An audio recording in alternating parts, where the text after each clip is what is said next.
आज जब भी हमसे कोई ये पूछता है कि वेदों की संख्या कितनी है या वेद कितने हैं, तो हम एक बड़ा ही सीधा सा जवाब उसे देते हैं कि वेद चार हैं। ऋग्वेद, यजुर्वेद, सामवेद, अथर्ववेद। लेकिन मैं आपको बताना चाहूँगा कि ये बहुत ही नया विचार है और ये प्राचीन भारत का विचार नहीं है। प्राचीन भारतीय लोग इस तरह से नहीं बोलते थे। प्राचीन भारत के ऋषि मुनि या बाकी लोग वो वेद की संख्या कुछ अलग तरह से बताते थे।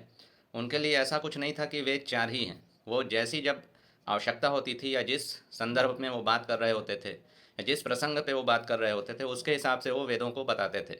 उनके लिए ऐसा नहीं था कि वेद चार ही होते हैं और इन चार के अलावा कुछ वेद के नाम से कुछ भी नहीं होता। जब प्राचीन भारत में वेद को तीन भी कहा जाता था, त्रय विद्या कहा जाता था। यानी जब जब ये बताना होता था कि वेद पद्य, गद्य और छंद के रूप में हैं, तो वेदों को तीन कहा जाता था, यानी तब वेदों को त्रय विद्या कहा जाता था। जब चार की बात होती थी तो वेदों को चार बताया जाता था।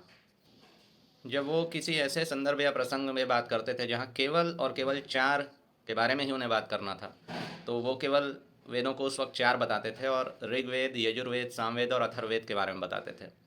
लेकिन जब कभी उन्हें किसी ऐसे प्रसंग पे बात करना होता था तो वेद को पांच भी बताते थे। जैसे कई जगह ऐसा वर्णन है, पुराणों में भी ऐसा वर्णन है, और एक बहुत ही सम्मानित उपनिषद है छांदोग्य उपनिषद, जिसके बारे में आप सभी जानते हैं। और इसमें अध्याय 7 के खंड 1 में नारद जी और संत कुमार जी की आपसी वार्तालाप है, जो कि दोनों ही अति प्राचीन ऋषि मुनि हैं भारतवर्ष के। तो यहाँ पे दोनों लोग आपस में बात कर रहे हैं और यहाँ पर वो बता रहे हैं, उनकी वार्तालाप में ये चीज़ें हैं कि इतिहास और पुराण, जिन्हें पांचवा वेद कहा जाता है, वो लोग बता रहे हैं कि ये पांचवें वेद के रूप में जाने जाते हैं। तो ऋग्वेद, यजुर्वेद, सामवेद, अथर्ववेद, ये चार, और फिर इतिहास और पुराण के रूप में पांचवा वेद है।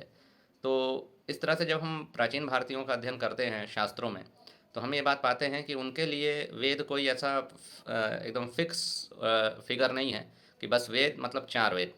वो जैसी बातें कर रहे होते हैं, जैसी आवश्यकता होती है, जिस संदर्भ या प्रसंग में बात करते हैं, उस हिसाब से वो वेद को बताते हैं। जब तीन के बारे में बात कर रहे हैं, जब केवल ये बात कर रहे हैं कि छंद, गद्य और पद्य, इन तीन रूप में वेद हैं, तो वेद को तीन भी कहते थे। जब केवल चार की बात कर रहे हैं तो वेद को चार भी कहते थे, और जब वो पाँच की बात कर रहे हैं तो वेद को वो पाँच भी कहते थे।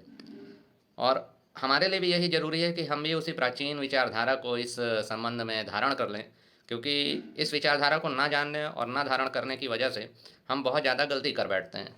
और हम ये सोचते हैं कि हमारे पूरे ग्रंथ केवल ऋग्वेद, यजुर्वेद, सामवेद और अथर्ववेद हैं, और हम हर विषय के लिए इन्हीं वेदों को खोजने लगते हैं।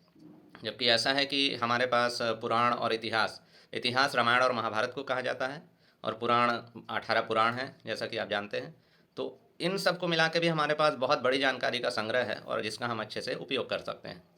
तो वीडियो के अंत में मैं पुनः दोहराना चाहूँगा कि वेद केवल चार नहीं हैं। जैसा संदर्भ और प्रसंग हो उस हिसाब से वेद को बताया जाता है। वेद तीन भी कहे जाते हैं, वेद चार भी कहे जाते हैं, वेद पाँच भी कहे जाते हैं।